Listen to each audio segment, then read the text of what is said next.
Alors bonjour et bienvenue à cette nouvelle capsule sur la chimie du 21e siècle. En fait, c'est de la chimie un petit peu plus contemporaine que qu'est-ce qu'on a vu jusqu'à maintenant en chimie organique 1 et même début de chimie organique 2, quoiqu'on a vu des réactions un petit peu plus utilisées même récemment. Toutefois, il y a eu des changements, des modifications. Il y a eu aussi des apports grandement importants, surtout dans la portion énantiosélective. Donc ça va être un des trois volets que je vais vous présenter aujourd'hui. Donc je vais parler un petit peu des auxiliaires chiro qui existent, qui sont utilisés, qui ont été utilisés, qui mènent vraiment une avancée très importante dans la chimie énantiosélective, ainsi que la catalyse énantiosélective qui fait un petit peu la même chose. Je vais vous parler aussi de deux réactions qui ont changé un peu la vision de synthèse, soit les réactions de couplage catalytique et la réaction de métathèse. Ce sont des réactions qui ont été développées à la fin des années 1980-90 et même au début 2000 et qui sont utilisées même aujourd'hui. Je vous présente ici à côté le Taxol, qui était une molécule que vous pouvez voir avec beaucoup de, de carbone chiro et qui était quand même un enjeu pendant beaucoup d'années sur comment la synthétiser. C'est une molécule qui a des propriétés anticancérigènes. Donc, c'était pourquoi on s'intéressait autant à cette molécule-là, particulièrement. Il y a eu plusieurs synthèses complètes de cette molécule de Taxol, mais plus récemment, il y a eu beaucoup d'avancées qui ont permis d'obtenir le Taxol à l'aide de méthodes de synthèse organique. Donc, les enjeux dans la chimie organique, un de ces enjeux-là, c'est la synthèse énantiosélective. Donc, d'avoir un énantiomère plus qu'un autre lorsqu'on est en train de faire une réaction. Jusqu'à maintenant, dans la majorité des réactions que vous avez vues dans le cours de chimie organique 1 et même chimie organique 2, il y a très peu de réactions qui permettent d'avoir juste un énantiomère plutôt qu'un autre. On a généralement des mélanges racémiques. Par exemple, lorsqu'on a la réaction ici avec un énolate, donc on forme avec LDA l'énolate à côté de l'aldéhyde, on vient chercher l'hydrogène ici. On a ensuite un électrophile qu'on a mis CH3Br pour ajouter un CH3 ici en position alpha du carbonyle. Sauf que le CH3 va se poser soit à l'avant, soit à l'arrière. Donc on va avoir un mélange des deux, un mélange 50-50, donc un mélange racémique. Donc il n'y a pas une façon simple, jusqu'à maintenant, de pouvoir avoir le CH3 juste vers l'avant ou juste vers l'arrière, de façon majoritaire, sans avoir l'autre, pratiquement pas de l'autre énantiomère. Pour pouvoir faire ça, il y a plusieurs approches qui sont possibles, selon le type de molécule qu'on va faire, selon le type de réaction. Donc, les approches pour avoir seulement un énantiomère d'une molécule. La première, c'est de débuter carrément avec une molécule qui est déjà chirale à 100%, qui provient d'une molécule de la nature. Je vais vous donner quelques exemples de tout ça. C'est ce qu'on appelle l'approche Chiron. Donc, c'est une approche qui a été utilisée beaucoup en chimie organique, surtout dans la fin du 20e siècle. Il y a aussi une autre approche qui est de séparer carrément un mélange racémique, donc séparer les énantiomères par différentes méthodologies. Je vais vous présenter quelques méthodes possibles. Il y en existe plusieurs, par contre. Et la dernière, c'est la synthèse énantiosélective. Donc, carrément, avoir une réaction qui nous donne seulement un des deux énantiomères de façon majoritaire. Ça peut être soit avec l'approche, par exemple, d'un auxiliaire chiral que nous, on va voir, ou un catalyseur chiral, qu'on n'aura pas le temps de voir, mais qui existe en grande quantité, puis même maintenant, c'est beaucoup des catalyseurs chiraux qui sont utilisés dans une grande variété de réactions. Donc l'approche Chiron, qu'est-ce que c'est? C'est vraiment de partir de molécules de la nature. Parce qu'il y a beaucoup de molécules naturelles qui ont des carbones chiro, donc qui sont déjà à presque 100% purs pour un énantiomère. Donc on a vraiment une panoplie de possibilités. Puis tout ce qu'on va faire, c'est prendre cette molécule-là puis faire des réactions, effectuer des réactions sur cette molécule pour pouvoir la modifier comme on la veut pour pouvoir continuer dans une synthèse complexe, par exemple. Donc, je vous montre quelques grandes familles très utiles de molécules avec des exemples. Ce n'est pas juste les molécules que je vous présente qui sont dans ces familles-là. Par exemple, les acides aminés, que vous avez déjà vu ou en biologie, qu'on va voir un petit peu aussi dans le cours de chimie organique 2, je vais vous en parler un petit peu plus. Ici, j'ai mis un exemple qui est la tyrosine. C'est un acide aminé qui est non naturel, mais on peut utiliser des acides aminés naturels. On va avoir seulement un énantiomère, généralement, qui est produit par la nature, donc on peut utiliser celui-là assez facilement. Vous avez des alcaloïdes, donc par exemple, ici la nicotine, il y en existe d'autres qui peuvent être utilisés. Il y a des acides alpha-hydrolysés, donc l'acide lactique, l'acide tartrique, qui provient du vin. Vous avez des terpènes, donc des terpènes, c'est généralement lié avec les senteurs.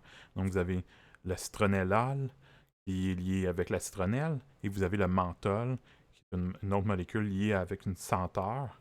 Mais vous voyez, ils ont des carbones chiro qui sont utilisables très facilement. Et vous avez les glucides qui ont des panoplies de carbone chiro à l'intérieur. Donc ici, vous avez le D-fructose, vous avez le D-galactose, qui sont des glucides très très communs dans la nature. Donc l'approche chiron, ça serait de partir avec une de ces molécules-là, utiliser le fait qu'on a déjà des carbones qui sont chirales au bon endroit, puis pouvoir faire de la chimie autour, puis peut-être même des fois briser des liens, créer des nouveaux liens, etc. Mais de partir avec ce qu'on a déjà comme chiralité dans la molécule, puis la conserver. Une autre chose qu'on peut faire, c'est de séparer les énantiomères. Pour séparer les énantiomères, je vais vous présenter une façon de le faire, qui s'appelle la résolution de l'énantiomère. La résolution à l'aide de sels diastéromériques. Donc, qu'est-ce qui se fait? C'est qu'on peut cristalliser un des deux sels lorsqu'on produit des sels diastéromériques, puis l'autre va être soluble dans le dicia. Donc, on peut comme séparer. Donc, on part avec un mélange racémique. Donc, par exemple, ici, j'ai deux molécules qui ont un acide, mais qui ont un carbone chiral. J'utilise une molécule basique qui est aussi chirale. Donc, lorsque on va former un sel entre les deux, un va être l'anion, l'autre va être le cation. Mais qu'est-ce qui se passe, c'est que puisque les deux ont un carbone chiral, mais que le sel, la base que j'utilise est à 100% pure de cette chiralité-là, c'est le R, à ce moment-là, je vais avoir le sel RR et le sel SR.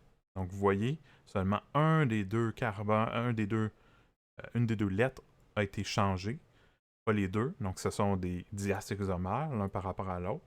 Et qu'est-ce qu'on a l'avantage avec les diacérosomères? C'est que on peut les séparer, contrairement aux énantiomères. Parce que les énantiomères ont des propriétés physiques beaucoup trop similaires. Par contre, les diastérosomères, eux, ont des propriétés physiques qui sont quand même différentes l'une de l'autre. Et il est donc possible de, par exemple, cristalliser un des deux sels, tandis que l'autre ne sera pas des cristaux, sera soluble dans le solvant en question. Donc ça, c'est une des méthodes qu'on peut faire, qu'on peut utiliser. Sinon, on peut se résoudre à utiliser d'autres méthodes qui peuvent être, par exemple, avec des appareils tels que l'appareil que je vais vous présenter ici brièvement, qui s'appelle le HPLC, qui en anglais veut dire High Performance Liquid Chromatography. Donc très très similaire à la chromatographie sur couche mince, sauf que c'est un appareil qui a une colonne chromatographique. Donc c'est une colonne dans laquelle on fait passer l'éluant avec notre molécule à l'intérieur. Puis selon comment la molécule est ralentie, ben, elle va sortir plus tôt ou plus lentement. Et donc, on peut séparer les molécules comme ça. Donc, on peut utiliser cet appareil-là de HPLC de plusieurs façons. Il y a des HPLC qui sont utilisés seulement pour des analyses, tandis que d'autres HPLC un petit peu plus grosses qui permettent de séparer et de récolter après ça les échantillons selon le temps de migration. Et donc, on peut utiliser ces appareils-là pour pouvoir séparer jusqu'à des énantiomères, puisqu'il existe des colonnes qui sont chirales, qui lorsque les énantiomères passent au travers de la colonne, vont être séparés différemment parce que la colonne, elle est aussi chirale, donc elle va interagir différemment selon les énantiomères. Donc ça, ce type d'appareil-là nous permet d'avoir une analyse rapide de qu'est-ce qu'on a comme mélange d'énantiomères. Donc si par exemple vous avez à analyser avec la HPLC, ce que vous aurez, c'est que vous allez avoir des pics qui vont vous donner le pourcentage de chaque énantiomère présent dans le mélange. Et va nous ensuite permettre de calculer l'excès énantiomérique. L'excès énantiomérique qu'on note EE, c'est déterminé par l'équation suivante. C'est la quantité de l'énantiomère en excès moins la quantité de l'énantiomère opposé. Donc, par exemple, j'ai un spectre de HPLC qui me dit que j'ai un gros pic qui est 95% d'un énantiomère, mettons que c'est celui de R, puis j'ai 5% de S. Mais combien j'ai en pourcentage d'excès énantiomérique, qui est souvent la méthode qui est utilisée dans les journaux scientifiques pour dire lequel est en excès et avec quel excès. Mais ce qu'on fait, c'est qu'on prend 95, qui est celui qui est le plus élevé, moins 5, et ça nous donne l'excès énantiomérique. C'est-à-dire à quel pourcentage d'excédent j'ai un des deux énantiomères par rapport à l'autre. Donc j'ai 90% EE, donc 90% d'excès énantiomérique d'un des deux énantiomères par rapport à l'autre. Donc ça, c'est quelque chose qui est utilisé. Pourquoi? Parce que c'est lié à la pureté optique qui est responsable de l'activité optique du mélange obtenu, donc des énantiomères. Donc pour un mélange d'énantiomères, on utilise excès énantiomérique. Pour un mélange de diastereomères, on peut aussi utiliser ce qu'on appelle l'excès diastereomérique, qui est un peu la même chose, là, qui est la différence entre les quantités de deux diastereomères produits lors d'une réaction.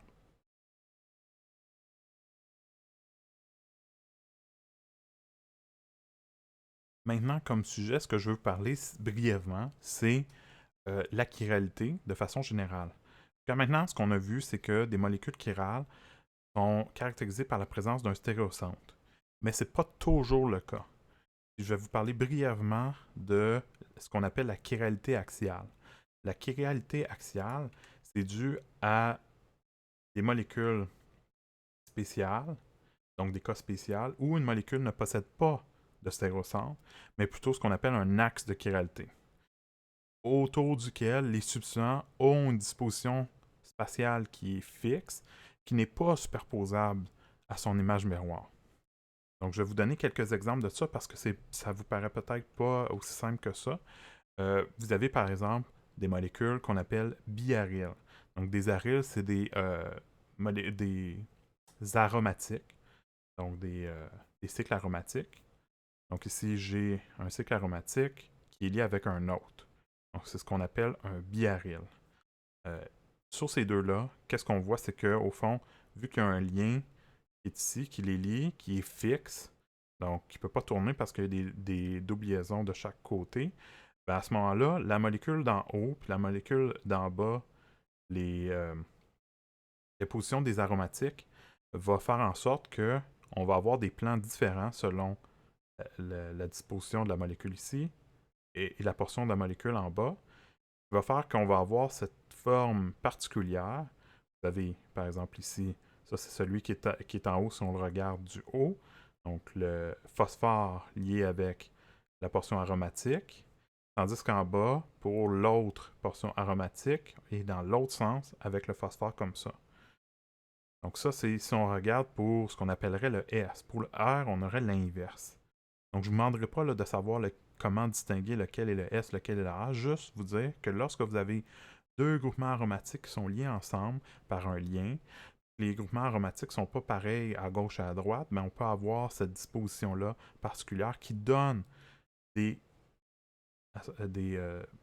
deux molécules qui sont des énantiomères, même s'il n'y a pas de carbone chiral en tant que tel.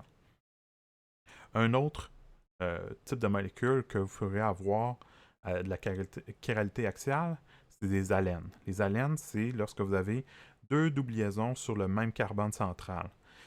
ce que ça fait, c'est que ça fait comme un carbone tétraédrique, mais comme allongé. Hein? Le OH, le CH3, le CH3 puis le Cl sont sur des carbones différents, mais c'est pratiquement comme s'ils étaient sur le même carbone central. Et ce qui peut arriver, c'est que si les deux doubles liaisons ne peuvent pas être dans le même axe, donc c'est pour ça que le OH et le CH3 sont par exemple ici dans le plan, puis le Cl et le CH3 ne peuvent pas être dans le plan parce que la double liaison qui est ici utilise déjà le plan de la feuille. Donc la double liaison qui est ici doit utiliser l'autre plan, qui est celle qui est perpendiculaire à celui du plan qu'on a euh, de, de votre présentation ici.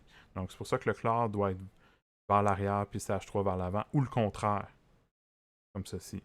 Donc ça donne une chiralité axiale, même s'il n'y a pas de carbone chiral encore une fois. Le dernier type de chiralité axiale que je vais vous donner un exemple, c'est ce qu'on appelle les hélicènes. Donc les hélicènes, ce sont des molécules qui ont comme des rotations, où ils se replient sur eux-mêmes, et ils tournent soit dans le sens, par exemple, anti-horaire, ou le sens horaire sur eux-mêmes.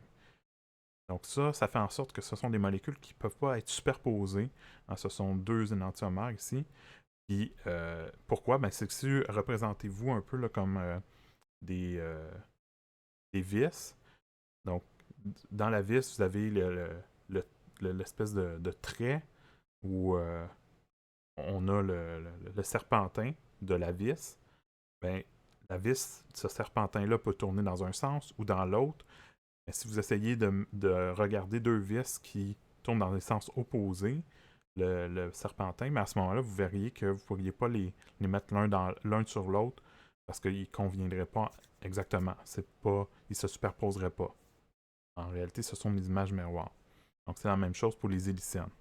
Je sais que la chiralité axiale est un petit peu plus complexe à comprendre, mais c'est juste pour vous donner, représenter un petit peu, parce que certaines molécules qui parfois ont de la chiralité qui est causée par juste la forme totale de la molécule.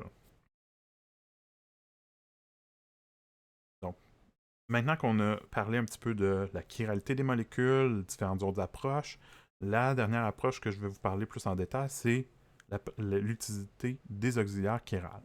Donc, utiliser un auxiliaire chiral permet d'obtenir des molécules de façon énantiosélective. C'est ce qu'on veut lorsqu'on veut faire de la chimie organique. C'est généralement un des débuts très très importants parce que des molécules chirales très très complexes qui ont des propriétés très très intéressantes puis on voudrait les synthétiser. Donc l'auxiliaire chiral permet d'ajouter temporairement dans une synthèse une portion de molécule qui permet de contrôler lors d'une réaction quel énantiomère est obtenu. Un des auxiliaires chirales qui est très utilisé pour les réactions d'énolates, donc c'est des réactions qu'on a vues, mais là on va les voir avec ce qu'on appelle un auxiliaire chiral, ce sont ce qu'on appelle les oxazolidinones, excusez-moi, et tout c'est appelé des auxiliaires d'Evans. Donc ce sont des molécules comme celle-ci. Donc vous avez l'azote qui est ici, qui est très important parce que c'est là qu'on va lier notre molécule. Et vous avez généralement des groupements qui sont chirales, qui sont ici en bas. Donc vous avez de la chiralité. C'est cette chiralité-là qui va nous permettre d'avoir une réaction qui va se faire sur un des deux côtés et non pas sur l'autre.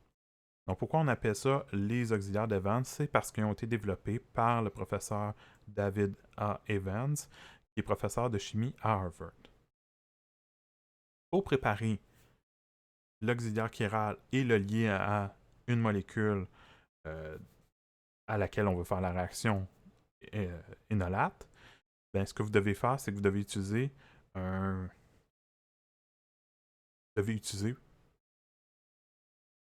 une base très très forte. Par exemple, ici, ce qu'on vous recommande, c'est d'utiliser le butyl-lithium. Donc Bu veut dire butyl. Donc c'est une chaîne de 4 carbones avec un lithium au bout. Donc ça, c'est quoi? C'est comme un organomagnésiien, sauf qu'au lieu d'avoir magnésium avec chlore ou brome, à un bout, vous avez une chaîne de 4 carbones et vous avez un lithium au bout. Donc, vous avez un carbone qui est chargé négativement au bout avec le lithium plus à côté. Donc ça, C'est un organolithien et c'est un organolithien qui est très très utilisé parce qu'il est facile à former pour pouvoir déprotoner des atomes d'hydrogène qui sont moins basiques.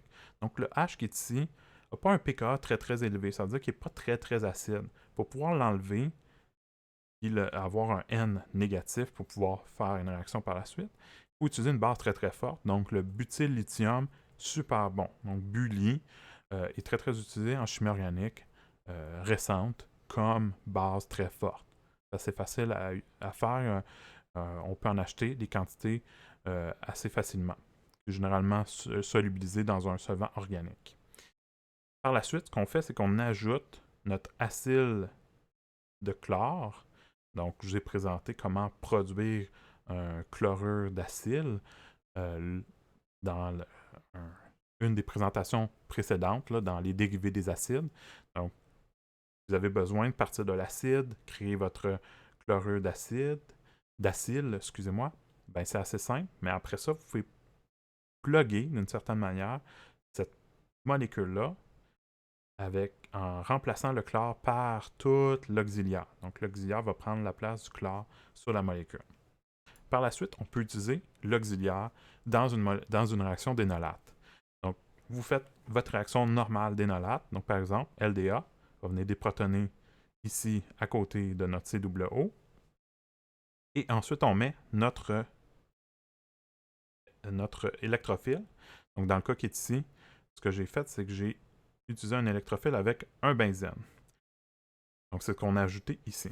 Donc, le pH, c'est pour phényl, donc c'est le benzène. C'est une façon simplifiée de ne pas avoir à redessiner tout le benzène au complet. On écrit juste pH pour phényl. On aurait pu faire la même chose ici pour l'isopropyl. Donc, j'aurais pu écrire petit i en italique, PR, pour isopropyl, mais je voulais vous l'écrire au long parce que je sais que vous êtes moins encore familier avec cette façon contractée d'écrire des noms de portions de molécules. Ce que vous pouvez voir, c'est que ce qu'on a obtenu comme produit majoritaire, ben, il y a seulement l'électrophile qui a été posé ici vers l'avant. Pourquoi? C'est parce que l'auxiliaire chiral bloque une des phases d'approche possibles pour l'électrophile utilisé. C'est donc de cette façon-là qu'on obtient juste un des deux énantiomères de façon majoritaire. Donc, lors de la réaction, voici le mécanisme. Qu'est-ce qui arrive? C'est que le lithium, qui vient du LDA, donc dans LDA, il y a un lithium avec l'azote qui est chargé négativement pour venir chercher le H, mais le lithium, il va rester à côté de l'oxygène. Parce que, techniquement, lors de l'énolate, la charge négative ne reste pas juste sur le carbone, elle est aussi partagée avec l'oxygène.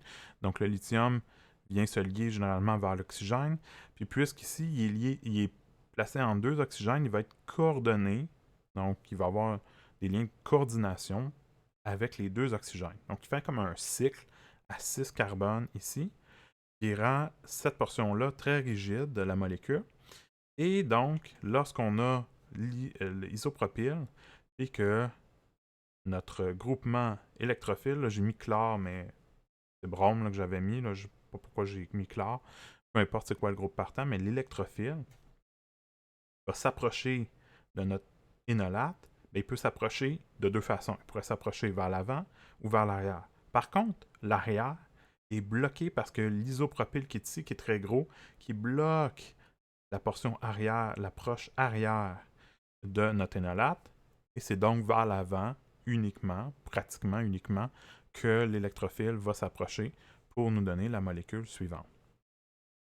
Donc, je vous montre ici un modèle 3D qui représente l'énolate lors de la réaction. Donc, vous voyez le lithium qui est ici en haut, avec les deux oxygènes. Donc, ça, c'est notre énolate qui est là. La double liaison, elle est ici. Et à l'arrière, là, vous avez l'isopropyl de notre auxiliaire chiral. Lorsqu'on approche ici, qu'est-ce qui arrive, c'est que je ne peux pas facilement m'approcher de l'autre côté parce que l'isopropyl est dans le chemin.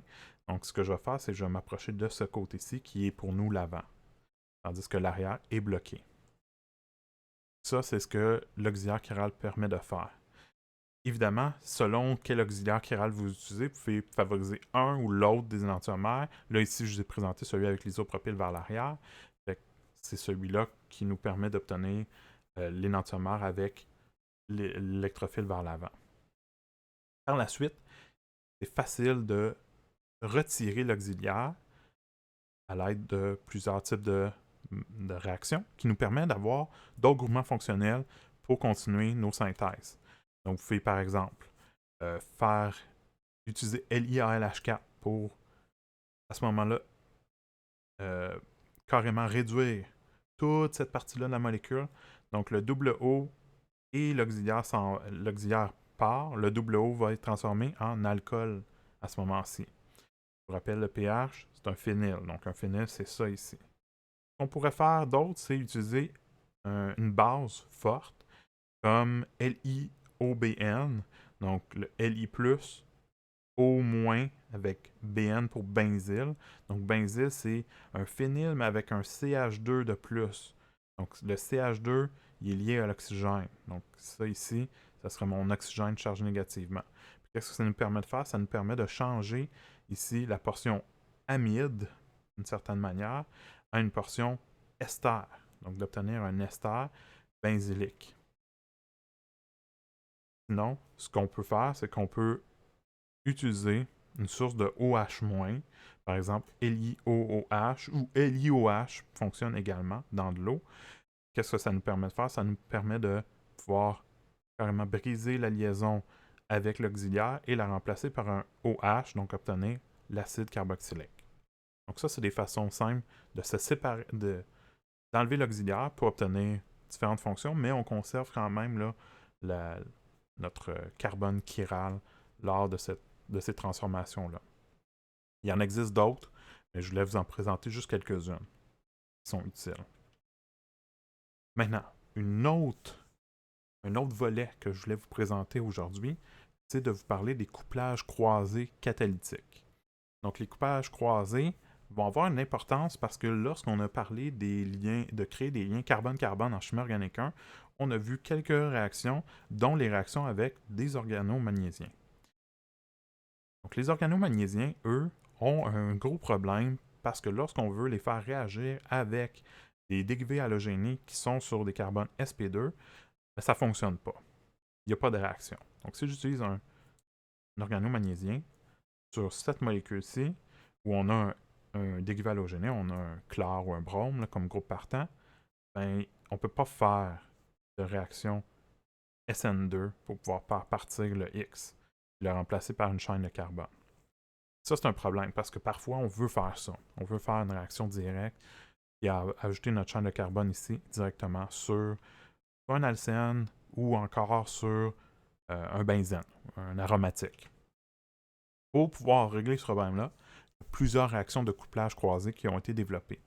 Donc, aujourd'hui, je vais vous en présenter un de ces types de réactions-là, mais il y en existe plusieurs. Ce que je vais vous présenter, c'est vraiment un qui utilise un organomagnésien ou un organolithien, donc avec du lithium, comme réactif, avec un dérivé halogéné.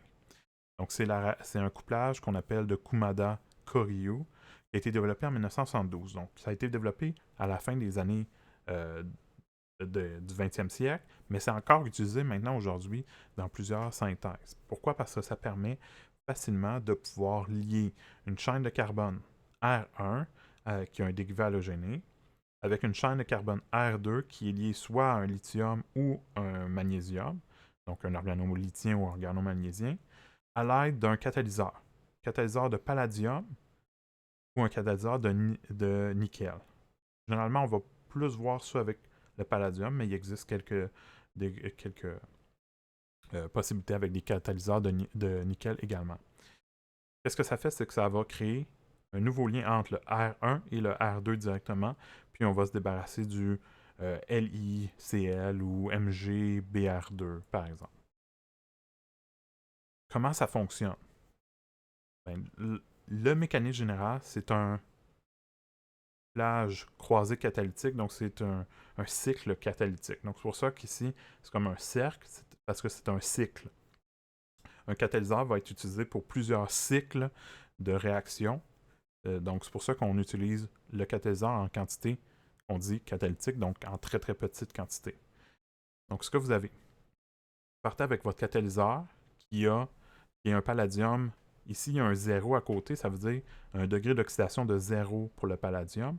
Et il est lié avec 2 L. L veut dire des ligands. Donc, les ligands, ça peut être des atomes, des ions ou des molécules qui sont liés au métal directement. Donc, généralement, en chimie organique, il y a beaucoup de ligands qui sont des ligands qui sont des molécules organiques également. Donc, ils peuvent contenir des carbones, mais parfois, ça peut être autre chose. Ça peut être des ligands chlorés ou encore azotés, etc. Pour le cas de de ce type de couplage, souvent, on utilise des phosphines, qu'on appelle. Donc, c'est des ligands qui contiennent un phosphore et souvent qui sont liés avec, par exemple, des benzènes. Donc, un petit peu comme on a vu précédemment quand je vous ai parlé de la chiralité axiale. Des molécules qui ressemblent un petit peu à ça. Donc, qu'est-ce qui arrive, c'est que ce métal-là, de palladium 0, avec ses ligands, va venir prendre la molécule qui est le dérivé halogénique, donc qui a l'halogène. Cette étape-là s'appelle l'addition oxydante. Donc, qu'est-ce qui arrive, c'est que le R1 et le X vont venir s'insérer sur le palladium. Donc, le palladium va changer d'oxydation, il devient oxydé, un degré d'oxydation plus élevé, donc c'est pour ça qu'on appelle ça une addition oxydante. Donc, vous voyez, le R1 et le X se sont liés sur le palladium. L'étape qui est la prochaine, c'est ce qu'on appelle la transmétallation, c'est l'étape qui est limitante dans la réaction. Donc, qu'est-ce qui arrive, c'est que la transmétallation, on va prendre l'organomagnésium ou organolithien, puis il va venir s'insérer avec le palladium. Ce qu'il va faire, c'est que le M va s'approcher du X, tandis que le R2, la chaîne de carbone, donc le carbone va s'approcher du palladium. Donc la chaîne de carbone va prendre la place du X, et le X va prendre la place du R2 avec le M, donc la portion métallique, là, magnésium ou lithium. Donc c'est pour ça qu'on va avoir ici la molécule qui est le sous-produit qui ne nous intéresse pas vraiment parce que c'est pas une molécule organique. Mais ce qu'on a, c'est que maintenant on a le R1 et le R2 sur le palladium avec les ligands, mais les ligands, eux, sont juste là pour pouvoir stabiliser le palladium, ou encore, des fois, les ligands peuvent avoir un rôle important parce qu'ils peuvent jouer sur la vitesse de la réaction, ou encore on peut les rendre. Ces ligands-là, on peut les utiliser de façon chirale, donc ça peut être des ligands chiraux qui nous permettent d'avoir peut-être des fois des réactions chirales lorsqu'on vient faire le lien entre le R1 et le R2. Ce n'est pas le cas ici parce qu'on utilise ce type de couplage-là avec des carbones sp2, donc ça ne crée pas nécessairement une chiralité, quoique on a vu avec la chiralité axiale, ça peut arriver. Donc, qu'est-ce qui arrive après? C'est qu'on a la formation de notre lien R1 et R2 parce que le R1 et le R2 sont expulsés du palladium, puis ils vont se rencontrer et ils vont créer un lien entre les deux. En réalité, qu'est-ce qui arrive? C'est que le R2 va venir se déplacer avec un des ligands, va prendre la place, va se mettre juste à côté de l'autre R, et ensuite ils vont se rencontrer, former un lien, puis on va régénérer notre catalyseur de départ, qui va lui être réutilisé pour faire un autre cycle catalytique, et ainsi de suite. Donc ça, c'est comment le tout fonctionne. Maintenant, comment on pourrait utiliser ça de façon en laboratoire? C'est qu'on pourrait prendre la molécule suivante, donc un cycle aromatique avec un brome, et on peut prendre un autre, par exemple un autre cycle ici, avec un magnésium bromé, donc un organomagnésien. Dans le palladium avec des ligands quelconques. Vous n'aurez pas besoin de spécifier ici. Qu'est-ce qui arrive, c'est qu'on fait notre couplage croisé, donc on va lier nos deux aromatiques ensemble pour créer un nouveau lien entre les deux carbones qui sont là, donc celui qui avait un lien avec le brome et celui qui avait un lien avec le magnésium. Il y a quelques limitations par rapport à cette réaction-là. 1. L'halogène doit être sur une liaison double, donc soit un alcène ou un cycle aromatique. Et l'autre chose, c'est que la présence d'un H-acide dans une des molécules, telle qu'une fonction alcool, n'est pas compatible avec l'organomagnésium. Donc ça, il faut faire attention. Il faut généralement soit protéger les alcools ou pas en avoir dans nos molécules. Il existe toutefois d'autres types de couplage qui utilisent d'autres types d'autres réactifs. Ces derniers réactifs peuvent être par exemple d'étain, de bore ou de zinc. Ce sont vraiment des alternatives à l'utilisation des réactifs organomagnésiens ou lithiens. Donc à noter, le prix Nobel de chimie de 2010 a été remis à Richard F. Eck, Echi Negishi et Akira Suzuki pour leurs avancées récentes sur les réactions de couplage croisées catalysées par le palladium. Ce n'est pas ceux avec des organomagnésiens, c'est avec d'autres types de réactifs, mais c'est quand même, ça vous prouve que c'est des réactions qui ont vraiment changé la façon dont la chimie organique fonctionne.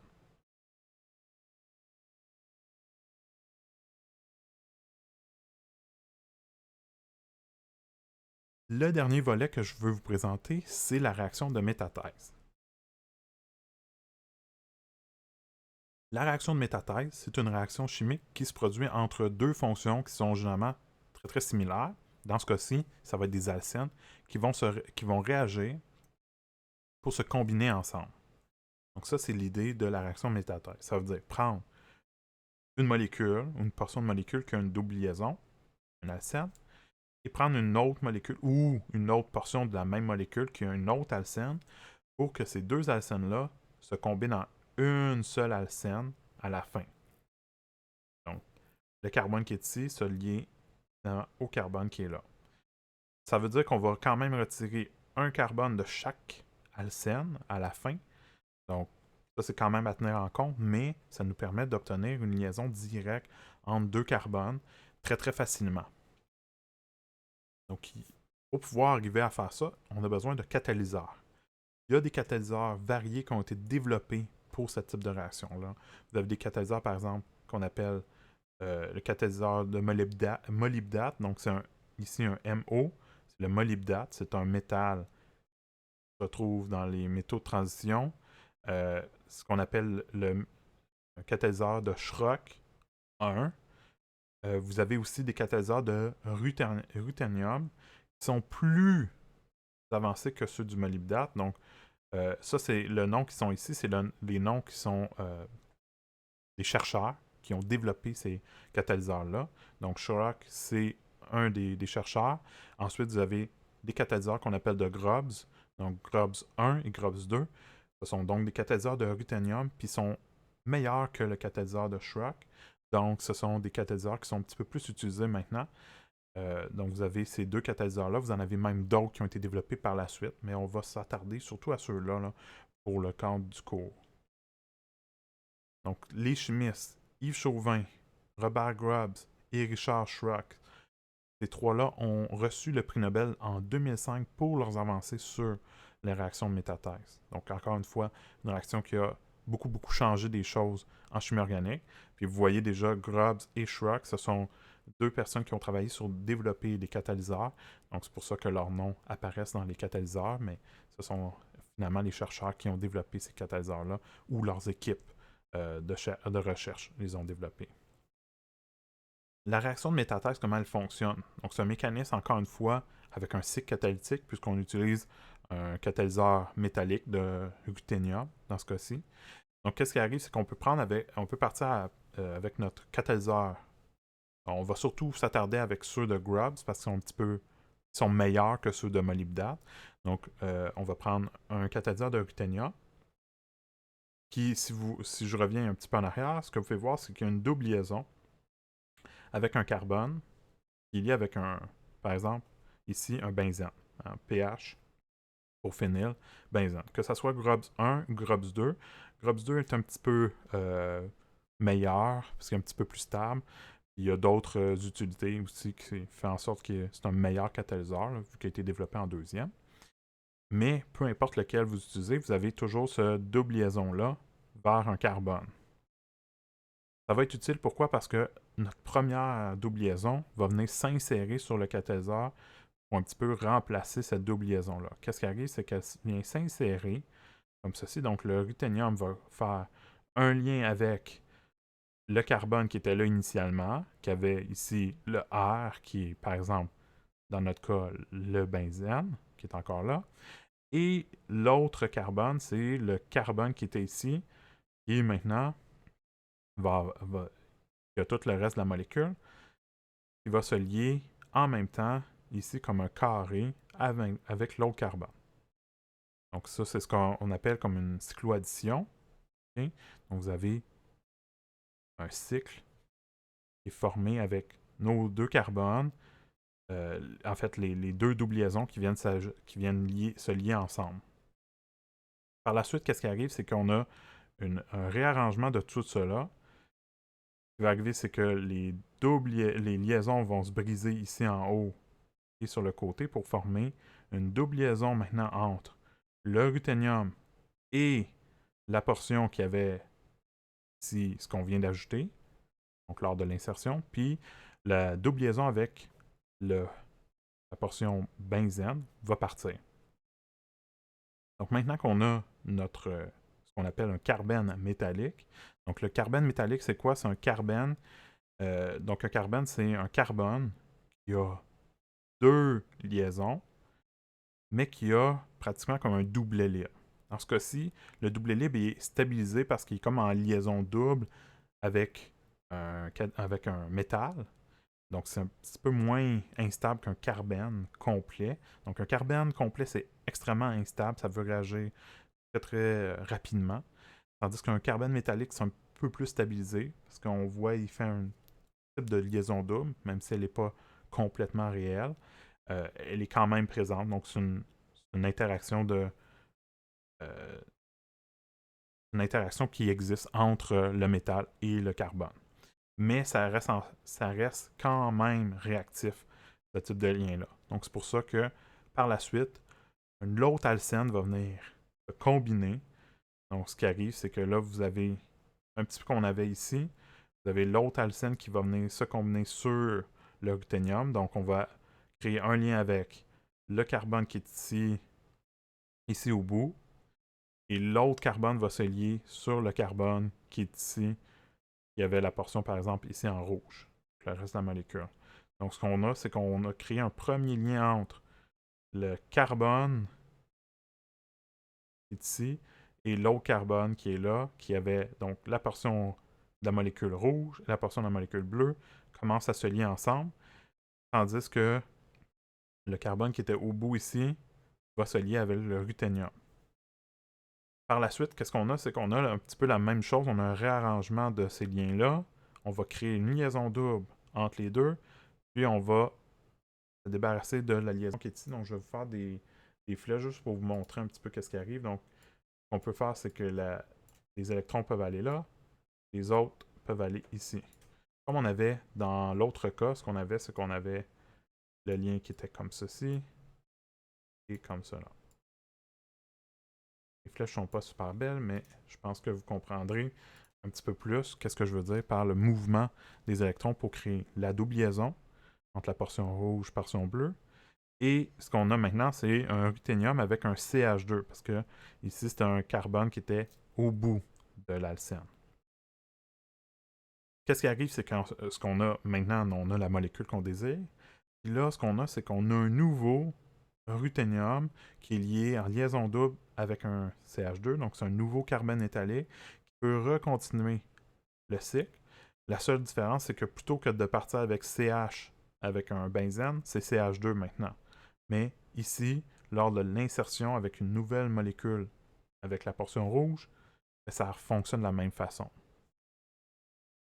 Tout ça pour vous dire que on a maintenant la double liaison qui est créée ici entre la portion rouge et la portion bleue de la molécule.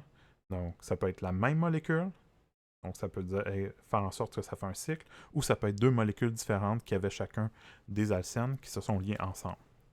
Donc la réaction de métathèse est poussée de façon entropique par la formation du gaz de l'éthylène, que vous appelez aussi éthène, donc CH2CH2. Parce que c'est ce qui va être généré ici. Donc lorsqu'on a le CH2, on va réagir avec l'autre double liaison ici. Ce qu'on va avoir, c'est qu'on va avoir, pour le R, ça va être un H. Donc on va avoir CH2 ici qui va être généré lors du cycle. Il y a seulement lorsqu'on commence le cycle catalytique que c'est pas CH2 qui est généré, mais lors des autres réactions, généralement c'est CH2. Ou encore une petite molécule avec une double liaison, qui est un gaz, qui peut sortir du milieu réactionnel. Donc ça aide beaucoup de façon anthropique, la réaction. L'autre chose, c'est que ça fait en sorte qu'on doit, le plus possible, faire réagir des alcènes terminales, qui sont non substituées, parce que c'est ça qui va réagir plus facilement dans des métathèses. Lorsque vous avez des deux alcènes qui sont réactives dans la même molécule, la réaction de métathèse peut faire la fermeture d'un cycle. Donc la réaction favorise généralement la formation de cycles à 5 ou 6 membres qui sont très stables. Mais c'est quand même possible de pouvoir fermer des cycles beaucoup plus gros que 5 à 6 membres, mais des fois c'est un petit peu plus difficile. Je vous donne des exemples de ces réactions-là. Donc ici, un exemple de fermeture de cycle par métathèse. Donc, c'est un exemple que j'ai tiré de la littérature, c'est-à-dire qu'il y a un journal, quelqu'un qui a fait cette réaction-là, puis qui a montré comment ça a fonctionné dans un journal scientifique. Donc, qu'est-ce qu'on a? C'est qu'on a la double liaison qui est ici, la double liaison qui est là, qui vont réagir ensemble à l'aide du catalyseur de Grubbs, ici de première génération, donc Grubbs 1. On utilise 2,5% molaire, ça veut dire pour une mole de ça, j'utilise 2,5% de mol. Ça veut dire 0,025 mol pour une mole. Donc très très peu. Parce que le ruthénium est quand même pas est quand même assez dispendieux, donc pas facile d'accès. Donc on veut utiliser le moins possible de notre catalyseur aussi. Donc c'est ce qui est utilisé ici. Qu'est-ce qu'on a? C'est qu'on ferme ces deux double liaisons-là. Pourquoi c'est ces deux double liaisons-là qui réagissent? Parce qu'elles sont terminales. Tandis que les double liaisons qui sont ici ne sont pas terminales, donc beaucoup moins faciles à réagir. Puis en plus, ici, vous avez un benzène qui n'est pas des alcènes normales. Hein. On a vu, les aromatiques ne réagissent pas de la même façon. Généralement, cette réaction-là va se faire dans un solvant. Ça peut être, par exemple, du dichlorométhane, CH2Cl2. Puis ça peut se faire à température pièce. Des fois, on chauffe un peu. Des fois, c'est à 0 degré. Donc, les autres conditions réactionnelles vont varier un petit peu. Donc, c'est pour ça que je ne les ai pas spécifiées ici. Un autre exemple, ici, c'est de métathèse qu'on appelle croisée. Donc, métathèse croisée, c'est lorsqu'on utilise deux molécules différentes qui ont des doubles liaisons. Puis on veut les jumeler ensemble. Donc, qu'est-ce qu'on a ici? Vous avez la double liaison qui est terminale ici, puis une double liaison qui est terminale là. Vous en avez une autre aussi qui est là, double liaison, mais celle-là, elle n'est pas terminale, donc elle va être beaucoup plus difficile à faire réagir. Donc, c'est pour ça que lorsqu'on fait la réaction avec ici catalyseur de Grubbs 2, fonctionne pas mal de la même façon que Grubbs 1, il est juste un petit peu plus efficace pour certains types de réactions. Donc, ici, on utilise à 5% en molaire. Ben, on va pouvoir créer un nouveau lien. Ici, les deux alcènes qui sont terminales se joignent pour avoir une double liaison là. Puis qu'est-ce que ça crée? Ça crée un diène. Hein? Si vous vous rappelez bien, les diènes sont des réactifs qui sont parfaits pour être utilisés dans les réactions de diazaldère. Donc, si jamais vous avez besoin de faire des diènes, vous pourriez utiliser une réaction de métathèse directement pour former un diène de cette manière-là. Donc ça, c'est quelques idées, quelques réactions un petit peu plus contemporaines qui sont utilisées maintenant. Donc, vous avez quelques exercices dans vos ateliers. Évidemment, il n'y a rien dans votre manuel qui est en lien avec ce type de chimie-là, puisque c'est un petit peu plus avancé. Mais c'était vraiment juste aussi pour approfondir un petit peu, puis vous ouvrir la vue sur qu'est-ce qui est vraiment fait en chimie, plutôt que juste les réactions qu'on voit là, qui sont des fois un petit peu plus vieilles, mais qui sont nécessaires à comprendre pour avoir une bonne vue de la chimie organique en son entier. Donc, je termine ici pour cette petite capsule, qui est quand même un petit peu plus longue que d'habitude. J'espère que vous avez apprécié.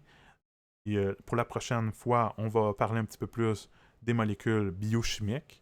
Donc ça va être dans les prochaines capsules. D'ici là, portez-vous bien. Si vous avez des questions, n'hésitez pas à communiquer avec moi. Au revoir.